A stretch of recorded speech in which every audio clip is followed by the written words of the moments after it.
मैं अब इस मुकाम पर आ गया हूँ जो दरियाए जेहलम के साथ ही वाक़या है।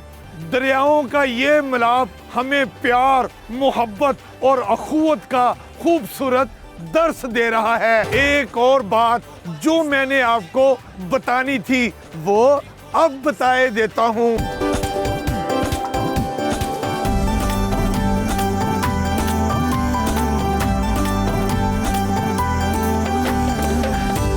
आज़ाद जम्मू कश्मीर के दारुल हुकूमत मुजफ्फराबाद के सेंटर प्लेट पर वाक़या ये रेड फोर्ट, जिसे रत्ता किला भी कहा जाता है और अंग्रेज़ी में रेड फोर्ट के नाम से ये किला मशहूर है।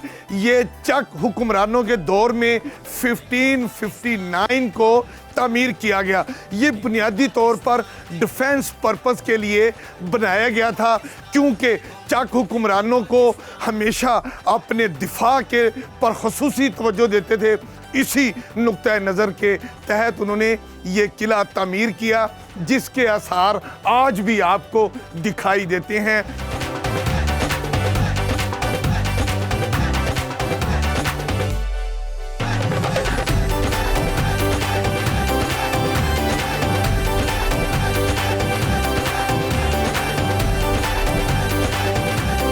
किले का ये हिस्सा आज भी अपनी असली हालत में मौजूद है। आप इसे देखकर कह सकते हैं कि इसकी तामीर में माहिरीन ने और आला पाई के आर्किटेक्ट ने इसमें अपना पॉजिटिव रोल अदा किया। इस किले की तामीर में दरियाई पत्थर, सुर्ख मिट्टी, चोना और ये बहुत सी ईंटों के साथ ये किला तामीर हुआ। और अब आप मेरे बाईं जानब देखें, ये किले का वो हिस्सा है जो पाकिस्तान में 2005 में आने वाले तारीखी ज़ल्ज़ले से मुतासिर हुआ।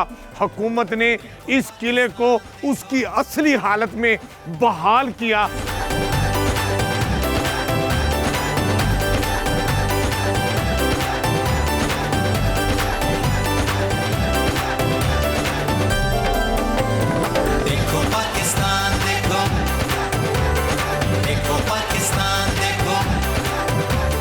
ये है किला। हाय हाय हाय हाय, मैंने आपको बताया कि ये किला चूंकि दिफाई नुक्ता नज़र से तामीर किया गया था, और इस वक्त मैं किले के जिस मुकाम पर मौजूद हूँ इसे वॉच टावर कहते हैं। मतलब यहाँ पर जो एहलकार होते थे सिक्योरिटी के, वो यहाँ पर खड़े होकर ये जो दरियाए नीलम है, जिसे किशन गंगा भी कहते हैं, और ये वो मुकाम है किले का जिसको वॉच टावर कहते हैं। यहाँ पर सिक्योरिटी एहलकार मौजूद होते थे और दुश्मन पर कड़ी निगाह रखते थे।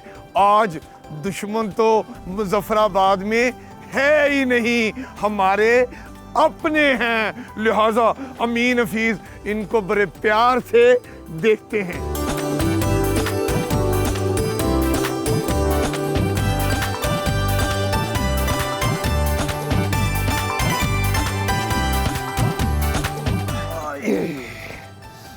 इस किले और दरियाए नीलम का बड़ा चोली दामन का साथ है। दरियाए नीलम किले के 3 अतराफ से होता हुआ हाय हाय हाय हाय हाय आगे निकल जाता है, और किला और दरियाए नीलम का हसीन इम्तिजाज जो है, दिफा अपनी जगह लेकिन हुस्न अपनी जगह।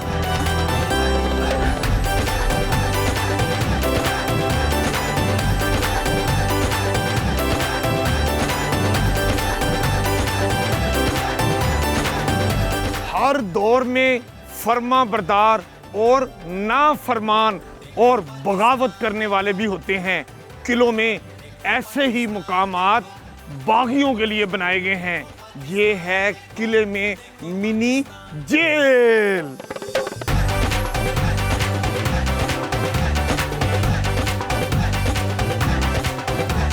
ये मिनी जेल ही नहीं, अकूबत खाना भी कहलाता था।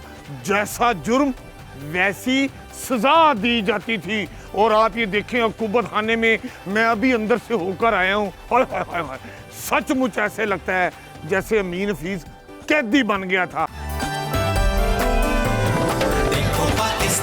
इस किले ने कई अदवार देखे और जल्जले भी देखे और वक्त गुजरने के साथ साथ 1559 को तमीर होने वाला तकरीबन 500 साल कबल ये किला टूट फूट का शिकार हो गया था, जिसकी अब रेनोवेशन की जा रही है। रेनोवेशन का ये काम महकमा सियाहत और आसार कदीमा आज़ाद जम्मू कश्मीर कर रहा है।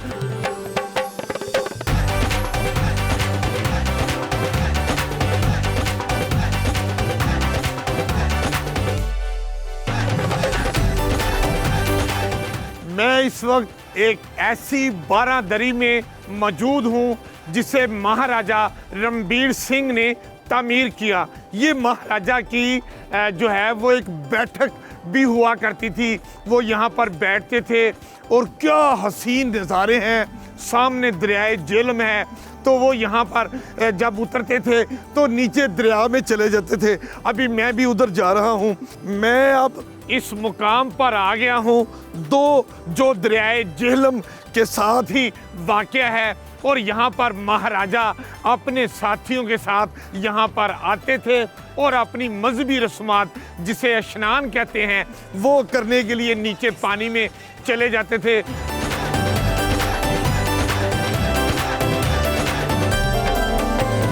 देखो पाकिस्तान देखो। एक और बात जो मैंने आपको बतानी थी वो अब बताए देता हूँ। मेरे पीछे आप देख सकते हैं, इस मुकाम को कहते हैं दुमेल, मतलब ऐसी जगह जहाँ मिलाप होता है। यहाँ भी मिलाप हो रहा है। किसका? दो दरियाओं का, दरियाए नीलम और दरियाए झेलम। दरियाओं का ये मिलाप हमें प्यार, मोहब्बत और अखुवत का खूबसूरत दर्स दे रहा है। दरियाए नीलम ऊपर कश्मीर से बहता हुआ, ठाठे मारता हुआ नीचे आता है और ये इंडिया से आने वाला जो दरिया है दरियाए झेलम, वो यहाँ पर दरियाए झेलम और दरियाए नीलम दोनों प्यार और मोहब्बत की ऐसी पींगे डालते हैं कि वो प्यार और मोहब्बत नीचे पाकिस्तान में, पंजाब में चला जाता है। हमें भी दरियाओं से सबक सीखना चाहिए कि बॉर्डर और सरहदें अपनी अपनी, लेकिन खित्ते में अमन, खुशहाली और इस्तेहकाम का तकाजा ये है कि हम यहाँ मिल बैठकर प्यार मोहब्बत से रहें और आप भी तरक्की करें और हमें भी तरक्की करने दें। यही सबक है इन दोनों दरियाओं का।